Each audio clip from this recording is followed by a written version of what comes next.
what would be the next trends in 2022 to kind of, expect to see? What's going to be new? I think that until this year, a lot of Amazon sellers, one, only focused on building within Amazon, and focused on like more tactics within Amazon. And I think going forward, a lot more sellers are going to focus on more branding. Like as the platform gets more competitive, part of your differentiation strategy is going to be in your branding. So I think you're going to see sellers that need to create a lot better video, a lot better creative, focus on their social media channels, focus on working with influencers and really building your brand. I also think that Amazon is going to give you more of those tools to be able to do that within Amazon. So for example, there's something on Amazon called Amazon Posts, which essentially allows brands to do these like social media type of posts on Amazon. I could see, 6 months from now or a year from now where Amazon allows you to do reels, right? Like on the platform, similar to TikTok and Instagram. And really, they've been trying to create a more social shopping environment. They haven't fully like executed on it, but that's one of the things Amazon wants to do. Things like Amazon Live. We'll see if it ever takes off or not. Like in China, it's really big. It has it's like the shopping channel meets marketplace, right? Yeah, exactly. Yeah, kind of like QVC, right? Meets the marketplace. But I think also certain social elements and focused on branding, driving outside traffic. You saw for the first time in the last 6 months, Amazon roll out something called the brand referral bonus, where you can use a attribution link from outside of Amazon, and if you get sales through that link, you get about 10% back of your sales. So Amazon is really trying to encourage brands to bring traffic from the outside. Today, Amazon is the largest advertiser on Google. They want to pass off some of those costs to sellers, and they want to encourage sellers to drive outside traffic. So I think you're going to continue to see the trend of successful brands doing more than just marketing on the Amazon platform and doing more off marketing to bring people, into Amazon. So what you're saying here is like really interesting to me because I've been in touch with like a couple of aggregators, and I'm hearing that kind of like cry, we need to bring traffic from other places into Amazon to buy on the brands that, are part of our portfolio. And, aggregators are probably the ones with the most, I would say, pressure to like scale a brand. Mm-hmm. They bought a brand at a certain point. They have to make them, more profitable. The only way to do that is do all the kind of, classic brand work. And what I'm hearing is that in addition to whatever the affiliate fees of, the Amazon platform, in addition to all these things that Amazon are giving sellers, aggregators are actually willing to pay 15-16% on top for their custom affiliate links to bring people to Amazon, which are, even though they're already getting a cut from Amazon out of that sale, and right, they're not leaving a lot, they're willing to almost, be on razor thin margins just to bring outside traffic. What do you think about like 15% commissions from an Amazon seller to giving to publishers or affiliates to bring outside traffic? Yeah, it makes a lot of sense because the advertising cost within Amazon has grown a lot. Like in the last year and a half, probably seen like 30% increase in cost per click on Amazon. And on average, brands are paying about 30% of the cost of a product with advertising. So you'd be willing to pay 15% or 20%. It's actually going to be cheaper. The other benefit that you get is Amazon's algorithm favors external traffic. So you're going to get a benefit in terms of your organic visibility when you're driving outside traffic. So if you had to choose, like I can get a conversion, somebody coming from outside of Amazon in, or somebody within Amazon, that conversion from outside is more valuable to Amazon, right? So because it's somebody that wasn't already sitting on the platform, you brought them in, right? So they're going to reward you more with ranking. And so you're going to see, yes, aggregators and brands who want to organically rank better, spend money on outside. And also in some cases where it's like a publisher and you're paying them, 15% every sale or 10% every sale, it's actually cheaper than Amazon advertising, where your average is about 30%. It actually helps both organically and it could be cheaper. Now, generally speaking, outside traffic is usually not cheaper than Amazon advertising, right? Because Amazon advertising, somebody's searching all the way at the bottom of the funnel already, and it's usually not. But again, the right article, on CNN underscore top 25 Amazon products this week, right, can drive a massive amount of sales if you can get that PR, and that's definitely worthwhile if you can get those kind of placements. Yeah, so I know BuzzFeed and Complex and New York Times has Wirecutter. Yep. And there's like just a bunch of sites that are very product oriented today. Like content e-commerce is really huge. Do you think there can be successful Amazon sellers who kind of, ditch the Amazon paid structure and just basically work on huge partner programs and like have thousands of publishers kind of pushing to them traffic, like kind of a cycle back 20 years back to like classic affiliate? Yeah, I mean, I would say it's probably going to be more expensive upfront than the cost of like Amazon advertising. The times I see brands that are on Amazon and don't need to really spend as much on Amazon ads are ones that are also spending money driving direct to consumer traffic to their website and building a social media audience, because naturally, like anytime you spend money on driving traffic to your website, people will go and see if that product is on Amazon and search for you, and you have that branded search that you're building up. And so, if you're a brand that's going to launch, if you go with the D2C strategy first, then I would monitor like the amount of searches that you have on Amazon for your brand name. And at a certain inflection point, kind of makes sense to go on Amazon and like take advantage of all that traffic. You also have to really think about what is the right product for Amazon. For example, there's a lot of D2C products that are not necessarily going to fit. As an example, I just spoke to a company that sells like an $80 pair of swim shorts. Okay. It's going to be, now they do some cool things. Every shorts has like some artwork on it, has a story, the quality is better. But on Amazon, you're going to be in a space of all products, $20 around you.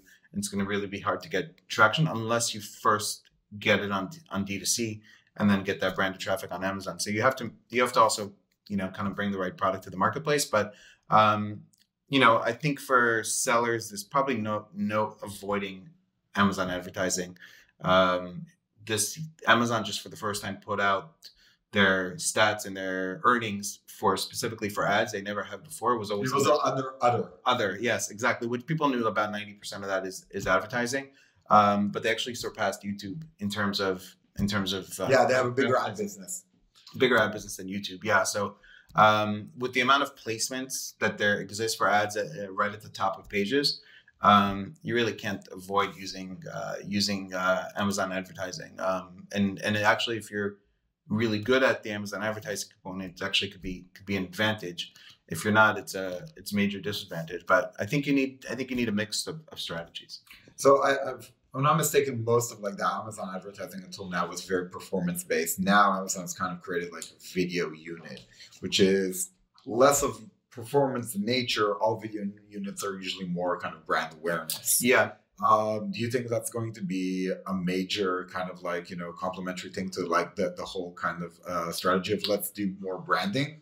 Yeah. I mean, we've seen video ads actually, even though Amazon calls them more brand awareness, they actually convert really, really well because they're still coming from a keyword search and around the visibility. So it's still somebody sort of like at the bottom of the funnel.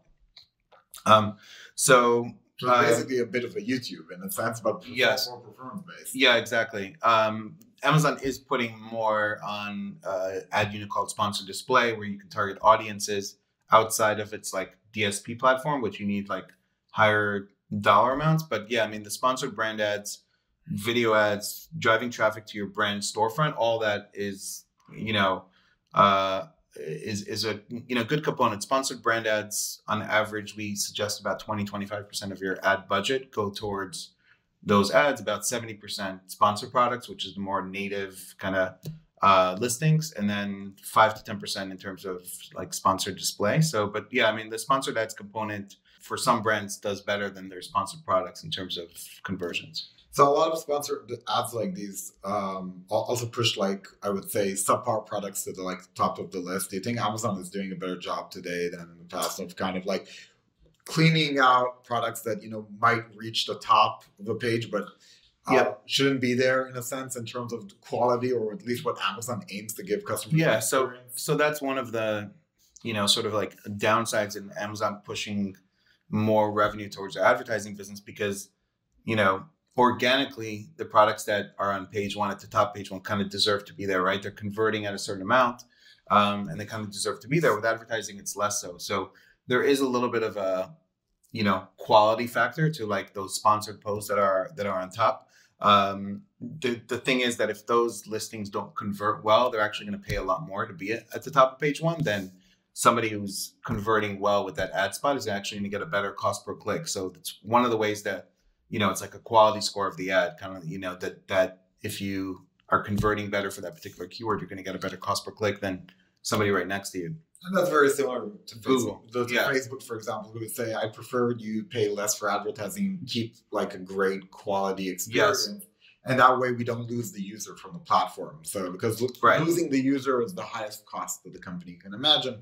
So you're saying if you have a good product, it gets great reviews, it's better for you to actually do more sponsorship because you're going to get more bang for your buck, if I understand it correctly. Yeah, meaning if you convert better, you're going to get a lower cost per click. If you get a better click-through rate and a better conversion rate on your advertising, you're going to get a better cost per click. And I'm assuming that if you get a very high click-through rate but a small conversion rate, you're probably going to get the opposite and going to be penalized. Yeah, you're going to be penalized, which means that a new entrant to the market with like no reviews is going to have they're going to pay more to be at the top of page one for a keyword than somebody who's already been there.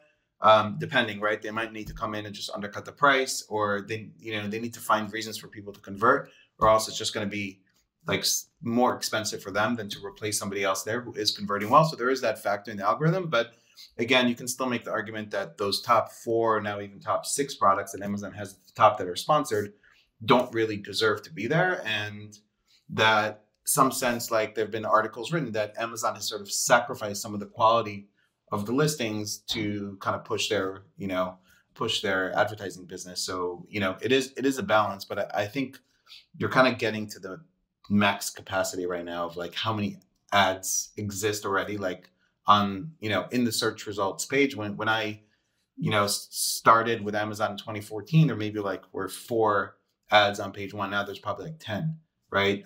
Used to be, only a couple of ad spots at the top. Then there were 4 ad spots. And then the past 6-12 months, Amazon's been testing 6 of the top spots with advertising. So very similar to the Google experience, where you have to like scroll down to mid-page before you see organic results. So right. It's becoming pay to play. Yeah. So and I think pretty much, right, like every platform goes through this evolution, right? Used to be super easy to rank on Google. You just keyword stuff like a page from SEO and your titles and everything else, right? And you can rank on Google. And then it got harder. And then Panda and Penguin came out and got harder. Advertising, you start to have a quality score, right?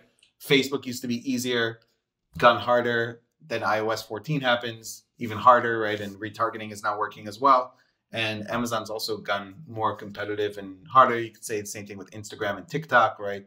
So you have to kind of evolve with the marketing and move to the areas where you have a better opportunity to get traffic. So there's like this kind of question that I probably want to sign off on, because, we're talking about Amazon. We understand it's a behemoth. And there's like kind of a mini elephant in the room that I don't see addressed too much, but I'm looking over the numbers and they have already a, 6-figure amount of sellers, and that's Walmart. Is the Walmart marketplace going to ever really be a contender to Amazon? Or is it just going to be like this annoying fly? I personally don't see that it's going to be a contender to Amazon. I think. What do you say is the number one reason why they won't close that gap? Why? Because there's already, because I don't see Prime members like switching over to Walmart, and I don't see a big benefit for Prime customers to also get Walmart Plus generally. I think the bigger threat to Amazon will be like a new technology, like if Instagram comes out tomorrow or Facebook, and now you're wearing, an Oculus and you're walking down an experience of walking down aisles, and you can shop that way and discover products, right? Or if somebody launches that kind of technology that surpasses the experience of Amazon, I think that's something that could eventually replace Amazon with technology. But, Walmart so far, yes, they're growing. They took some market share in the beginning of COVID because products weren't available on Amazon. But and it's kind of easier to rank there. But Walmart is just not where Amazon is, and Amazon, I think what separates it is that Amazon has the amazing operational efficiency. They can get you a product in 1 or 2 days. Walmart's opportunity is that they have so many stores that have inventory, right? That can deliver to you. But I don't think it hasn't been what I think sellers want it to be. Sellers on average I see getting 5 to 10% of their Amazon sales on Walmart, and sellers would love another competing platform because Amazon can suspend you tomorrow. All your eggs are in one basket for a lot of people. So you have a single point of failure for a whole business. Yes, for many brands. But I don't see Walmart sort of like a reason why they're kind of surpassing Amazon. I think at a certain size, it might make sense for you to start diversifying there. So yeah, if you can get another 10% of your sales, maybe it's worthwhile at a certain point. But I think the only reason to be on Walmart today is just in case, like, it does take off for any reason. But I don't necessarily see why it would be. I do see like somebody like an Instagram or somebody else like in the metaverse where they 10 years down the road there's like a totally different shopping experience, and that's something that maybe starts to replace the way we shop today if somebody innovates faster or better than Amazon. I tend to agree. I think 20 years ago, people were saying, who's going to shop online? You want to try stuff. Right. Today, okay, who's going to leave the house to try stuff? Right. Try stuff at home. Right. And what if I could actually have the experience of going to the shopping mall with somebody who used to go to the shopping mall right. on the other side of the earth and having that whole experience? Yeah. I know there are some people who would love to have that kind of efficiency, right? Especially when I think we're reaching a point where at least the augmented reality is looking very promising, right? And I think virtual reality will, if they spend enough time and money on it and enough talent on it, that they will clean it up from its, kind of bugs and weird things, Yeah, and it's like that social commerce experience, right? Like that was, if you're old like us, maybe like you remember going to the mall with your friends and shopping, right? And it's like a fun experience. If you can kind of bring that social commerce back, that's something you can't go on Amazon today or a website today and kind of like shop with your friends. That's kind of like the experience that potentially would get people to shop in a different way and like be able to discover products in a different way than you can today. If I'm thinking like even, if I go grocery shopping and I do it through Whole Foods online, or if I go to the store, I'm definitely buying stuff in the store that wasn't like on my list, right? It's like a different experience because I get to discover and see things I didn't think of, as opposed to just like, I'll make my list of stuff I want. And how many decisions have you made by taking a photo and sending maybe to your significant other? Right. What am I yes. home tonight? I remember, just in the past 5 years, that at least at least once in every shopping experience that I was alone in a mall or alone in a store, right. I would take a picture of at least one person and right. say, does this look good on me? Right. And, usually the answer, whatever it would be, would not be the answer when you get home. Right. Just because there is so much difference between, there's that special mirror the store has and everything looks good on you. It looks skinny. You take the photo through that mirror, it looks right. skinny. And eventually, you only have so much bandwidth of like, how many things can I show you in a second? Imagine virtual reality just, swiping is like, how's this suit? How's this suit? How's this suit? Yeah. Yeah. So if anything, I think that's like technology there'll be something new we don't know yet today that may surpass Amazon. And, Jeff Bezos always said like, it's not going to last. It's not going to last forever. Something will eventually surpass, and that could be. But I don't really see it being Walmart. They're not on the cutting edge of tech. Okay, I think that's excellent information for sellers to know, be there just in case, and be on the lookout for maybe new tech and new experiences, because that might be the next leg up in sales. And if I was a seller, if I was thinking of okay, I'm on Amazon and I'm looking to go elsewhere, I would probably build my own presence website instead of where I have own the relationship. Yeah. Okay. I think you were talking about iOS 14 and this kind of we're always pushing kind of the deadline, but in a future, post-cookie era, I think that owning the relationship will be probably highest of commodities that Right. you can have as a seller. So owning the relationship. Yeah, thanks a lot. I Sure. think that you provided, in a small amount of time, a lot of great insights for sellers and a lot of food for thought. And I think 2022 is going to be filled with a lot of what you said and maybe some surprises as well. And I hope to have more fun with you in the future talking about the future of Amazon. Sounds good. Thank you.